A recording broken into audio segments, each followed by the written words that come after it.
that you are with me, Mamacita. How are you? Well, first of all, thank you so much for inviting me. I was actually gonna hit you up at I because I love everything you do in social media. I mean, you are amazing as a performer, you're amazing as a vocal coach. But I really do love everything you do, and I love the cafecito interviews and podcasts that you do. I just think you're so genuine, and you know that I have a lot of admiration for you. So thank you, because I was gonna hit you up and like, listen, if you ever want a cafecito with me, You, espérate, this is my podcast, ¿verdad? I'm supposed to be flattering you, so thank you, corazón. I receive it. It's so much. The admiration is mutual, which is why I was excited to have this conversation publicly. And I've already bragged on you a little bit in the show intro, pero por favor, please, we'd love to hear. We want to know more about Valerie the person and how Valerie the person became also Valerie Morales the artist. So can you tell us a little bit about where you're from, especially if listeners are hearing you for the first time? And how did your artistic journey begin? woo! I mean, we're talking about years ago, my friend. But well, I am from Fajardo, Puerto Rico. I am born and sort of raised there. So long story short, my mom remarried when I was 4 years old, and we went from Puerto Rico to Mississippi. So I studied kindergarten in Mississippi with Yes, that Southern ma'am. charm. Yes, ma'am. Yeah. And then my stepfather retired and we moved to Boston. Well, we moved to Massachusetts and we lived in Marlborough, Massachusetts. He worked in Boston and I studied first and second grade there. So I was 3 years in Massachusetts, which is very different from Puerto Rico. And that's why we moved back, because it was cold. And in Puerto Rico, it doesn't snow till you can't open the door. So when I went back to Puerto Rico, I didn't know any Spanish. So even though I am, after that, I stayed in Puerto Rico until 2005-ish. And the truth is that I am, some people know me as gringa in Puerto Rico, but I am very much an auténtica boricua from the island of Puerto Rico. That's how I feel. But my musical, why I say this is because a lot of people is like, tell me, you sing rock and you sing merengue and you sing bachata and you sing country and you seem to love it all. And I guess it has a lot to do with that background with because since you're little, you're just, you're like a sponge and you start getting a lot of different influences from, and everything impacts us, as even if you don't remember. And I think that if you're true to yourself, even though I'm Puerto Riqueña 100%, and even though I record mostly in Spanish, there's a lot of who I am as an artist that listens to country music. I love country music. I love the 80s rock and pop. I always say I was supposed to be Donna Summer.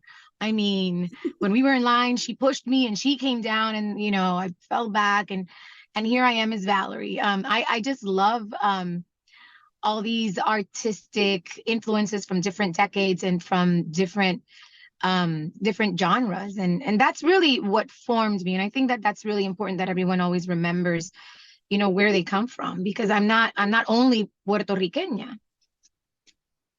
Exactamente. And this is what we have so much in common with this, because I always affectionately call myself a Georgia Rican for the same reason, raised in the States. Pero, like I'm so grateful that that was instilled in me at a young age, and in mi cultura and my upbringing and everything, and that we are just one thing.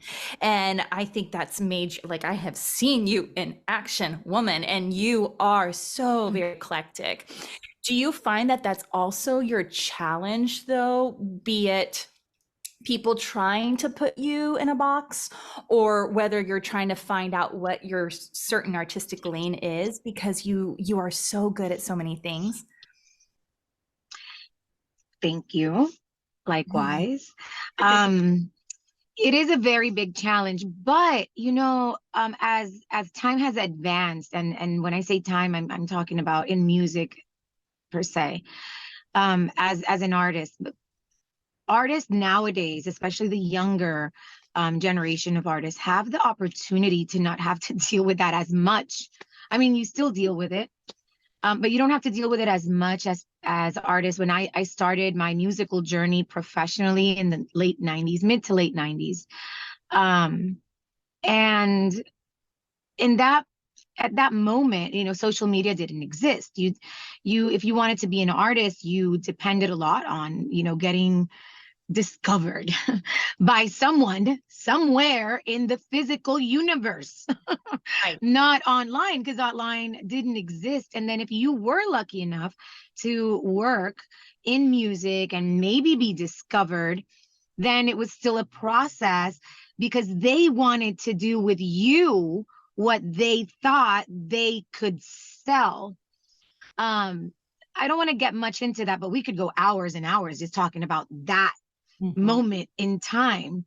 Nowadays, it's a little bit easier for me to be me as an artist because I can do whatever I want and I'll put it up there. And person like I am today, it's 2023, the month of October, and I am 47 years old.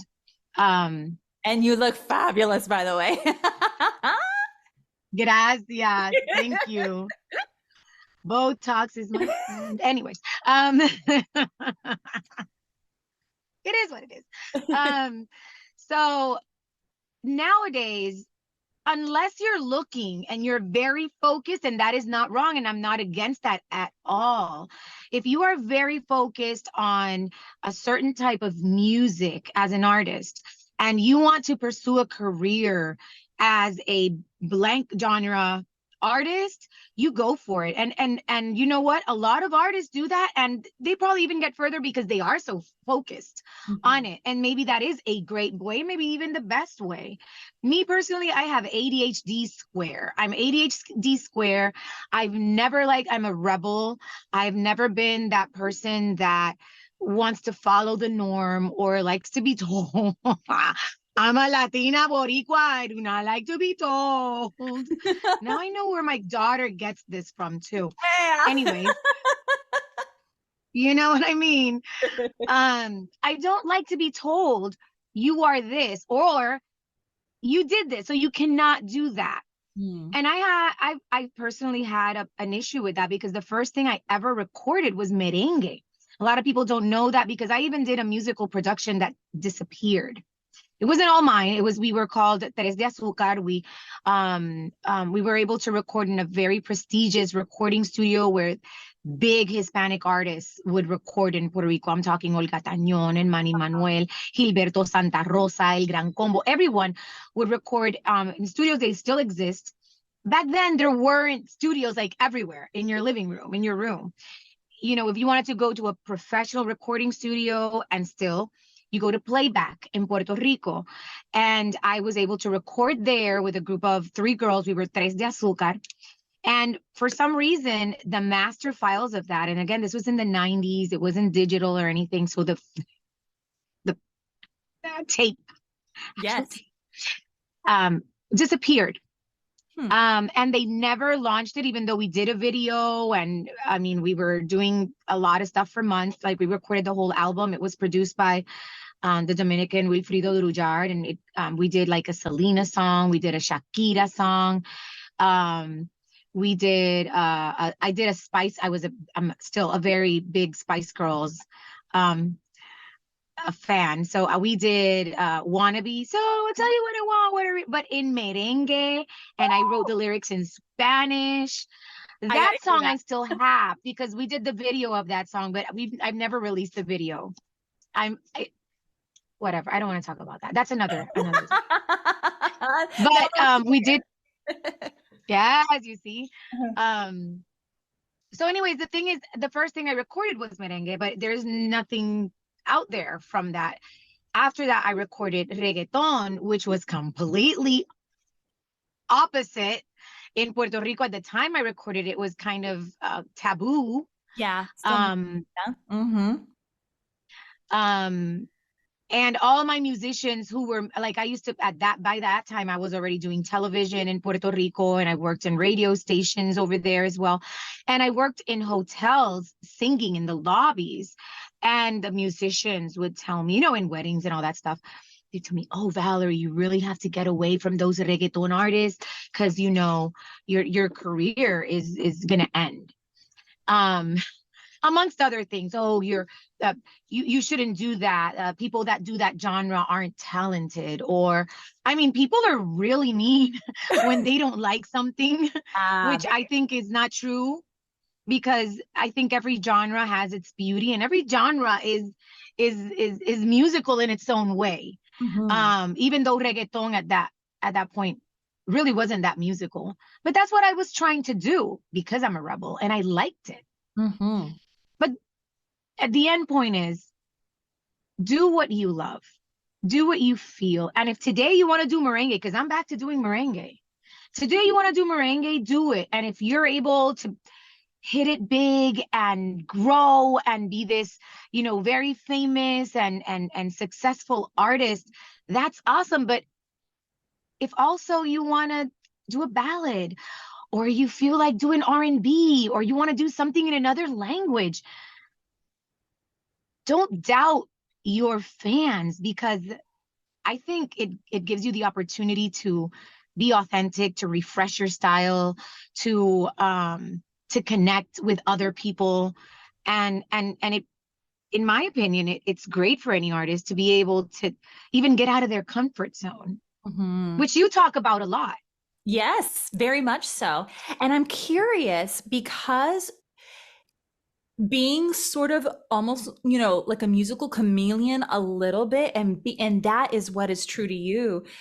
Have you found some loyalty amongst your fandom or people who follow you, no matter what the style of genre? Or do you feel like you've had to rebuild your fan base dependiendo, on the actual style? Because some people are so, zeroed in or narrow-minded in one lane, or have you found a breadth of people that have followed you no matter what? That's a great question, and a little bit of both. Mm-hmm. Like I can be promoting my latest single right now, which is a merengue with a little bit of bachata in it. And then the next post you see is me singing in a rock band, A Journey, like rocking it, and they're like, this girl is bipolar. I prefer to say I'm polypolar. So I think that the people that, I mean, who doesn't love Journey? I haven't found someone that's not a Journey fan. But if any type of music, maybe someone that is, maybe they don't like American music, or are not familiar, they don't even know the music for some reason, they might be like, and not care. But I think if they're true fans, and if they're following you on social media, they'll look at it. I don't think you're going to lose anyone. I mean, unless you start being a bad person, I don't think you'll lose fans. And I think, like I said, showing versatility, and I think it's great. And it's even great for your listeners to be able to offer them something different. I mean, I think the social media, it's necessary evil. I love to hate it, and I Yep. hate to love it sometimes, Same, same. right? But music is international. It's worldwide. And I even have people that only speak English, and they love the Latino. I mean, they don't even know how to dance it. They look so cute trying though. But and they're like, "Oh, I'm digging this," because music is international. It's just, it doesn't have, and I think that's the beauty of music. It doesn't have a color of skin. It doesn't have a certain type of hair. It's not skinny or fat or whatever. Music is just music, and I think it brings happiness, and helps with nostalgia. It just brings out any emotion, and I think that's what you really have to focus on. Mm-hmm, mm-hmm. And knowing and owning the fact that the sound of your voice and what you bring, because there could be a ton of there's like a ton of merengue songs or bachata songs, but Valerie only has what Valerie can bring to it, ¿verdad? You know, Melissa only has what Melissa can bring, and being able just to own that and be so comfortable in your skin. In your trayectoria, in your career, there was anything you could go back and do differently, what would it be? Oof, I'm gonna cry. It's Not okay. because Keep it real here. no, not because I don't, I mean, I do not, what's the word? No me arrepiento. Exacto, no regrets. Mm-hmm. No regrets. I don't have any regrets because I wouldn't be where I am today if something would have changed. Mm-hmm. And that could cover any aspect of my life, right? Um, I think not being mature enough to and be in the music industry and trust when you shouldn't, and being alone. I think I regret not having a manager that knew. Oh. Um, because if you're a singer, all you want to do is sing. All, Mhm. all you care about is the craft. And you don't take care of certain things that are so important for your career. So if I was to tell, like if I could go back and say, don't, or think about it one night, or take it to a lawyer, Yeah. you know, it would have probably helped out. Um, yeah, I think that's the only thing. And I think that it's so important. And again, it is so easy nowadays to educate yourself and to not be alone because you have chat GPT. I mean, you have resources. There's tools. You can Google stuff and figure it out if you actually take the time to even do that. So that's the only thing I think that I could maybe say I could regret. But at the same time, you live, you learn. And even if you do something nowadays that hurts you in some sense or another, there is nothing in life. And I tell this to people, especially I've gone through depression myself. Being an artist, you go through a lot, Yeah. a lot of it's an emotional roller coaster. Um, and there's a lot. This world está vira patas arriba. I don't know how to say that in English. No, It's no, just no, a crazy world. déjalo. That's the only It's a way. crazy world. It is very crazy. Yeah. And no matter what you do in life, a lot of, if you let yourself fall into depression and think that there's no way out of whatever situation, um, there's always another day, and there's always a way to correct everything in life. And I say that with a heavy heart because I've lost friends Mhm. because of depression and anxiety and just so many things. So I always try to, when I'm blessed enough to be on a platform like yours, I always like to tell people, especially in the music business, because and entertainment, Mhm. it's so frustrating. I was just talking with a very good friend of mine that is uber talented just a few minutes ago. And he told me that he went to a concert the other day, RBD, a concert. And he said, oh my God, it was the best concert. I've been a fan forever. Um, I cried a little bit because it made me really sad because I wanted to be there on stage. I can do that. I can be there at that magnitude, and I so can relate to that as an artist. I went this past weekend. I went to two big concerts. I went to Alejandro Sanz concert, which was Oh my gosh. I wish I could have been there with you. I wish you could have been there with me too, believe me. And then the next day I was invited from my friends I work with, Oro Solido, a lot. and they invited me, and I went backstage, and it was a salsa fest, and they were the only merengue band in a salsa festival. Jerry Rivera, my boyfriend, was there. My husband knows this. El Gran Combo de Puerto Rico. I got to take a picture with Tony Vega. And when Orosolido went on stage, they were like, could you go up and just take video of us? And I'm like, me? It was full capacity. It was like, I don't know, 15, 20,000 people. The energy was ridiculous. Wow. And I was there on time. I wasn't singing. I wasn't doing anything. And I was actually very excited because they're all very good friends of, or a lot of the band members are very good friends of mine for years. So it was, I know what it is like. And I think it's even okay to go to a concert as an artist and be like, that could be me. And don't lose that. And don't get depressed to the point where you are like, I messed up. It's never going to happen. Yeah. I mean, you can say that. I'll take that back. You can say that. You can feel it. I think you have to feel all the feels, all the emotions. You have to go through that because maybe you need to just let it out. Yeah. But also maybe you learn from what you did wrong. And again, I'm 47 and I like to stress on my age because a lot of people don't talk about age nowadays. And I think we need to start, that shouldn't be a taboo. And that shouldn't be like, oh, my time passed because I'm 47.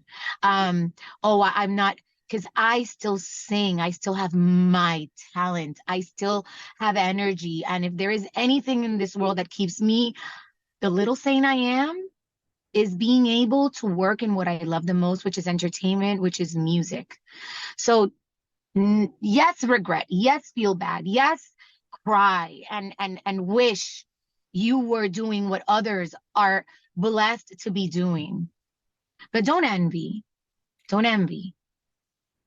And don't think it's over ever. There's people that's won Grammys, their first Grammys at 80 years old. That's right. That's right. Yeah. Yeah. Just keep going. Keep going. For sure. For sure. Oh, Valerie, that's gold. That is golden advice. And you and I think we're living that out in both of our, respectable lives and careers. And I feel like to do it in this season of our lives as women in our 40s, there's also this dulzura of knowing yourself so well, right? Because we do like carry all those life lessons from our 20s and 30s, but the certainty of I know who I am as an artist and I know what I want. And we kind of like shave off some of the fluff a little bit and get to the meat a little sooner, to the heart of what we're doing a little sooner. So thank you so much for that. Okay, please tell us about you. Again, you have your hands in several beautiful creative pots, but what's something you're working on right now that you could tell us about, and how do we find you and your music? Well, I just launched a video for one of the songs. Yes, Como Cambia la Vida, How Life Changes. Which kind of goes a lot with what we're talking about here, right? How life changes. It's a beautiful song written by the author is Colombian, and he's written for Fonseca and just a lot of very big artists. So for him he actually sent me like 5 songs, and when I heard that one, I connected with it. Mm-hmm. I don't want to say that I don't write, because I have written and I do write, but I am, like you said, I do a lot of things, and to write, it takes a lot of time and focus. And I don't consider myself a writer to his level, because that's all he does. Mm-hmm. So to be able to have one of Juan de Luque's songs in my repertoire is wow. And it's a merengue bachata, like I said, and I'm actually in Tampa right now, and that's where I recorded it. I'm in the video. So I'm very excited to present it. So you can look for it, obviously, on YouTube. It's Valerie Morales. I'm doing a lot of different things. I'm putting my hands in getting dirty with the production. I'm a very pro women, because it's so hard as women, and no matter how big or how much success you've had or not, I believe that there's never going to be enough push for the female in the music industry. it is just what it is. I'm actually producing right now a concert. If you're in Florida and you're listening, November 17th, my good friend, one of my favorite artists, Noelia, I'm producing a concert for her here in Tampa. So if you look for me at any of the digital platforms, Real Valerie Morales, Real Valerie Morales, I'm in all of them. So, and you can find out about that and many other things, because I have a lot of things that I'm working on. You know, I never talk about what you're working on until it's out there.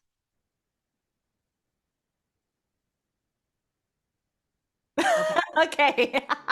You know what I mean, If you're girl. watching this I on just wanted to YouTube, yeah, you saw the faces because Valerie was like, and this is the nugget that I want to leave you with. just trust in yourself and trust in God. God. Yeah. That's key. That's awesome. And one more thing before I leave. This is a very lonely business.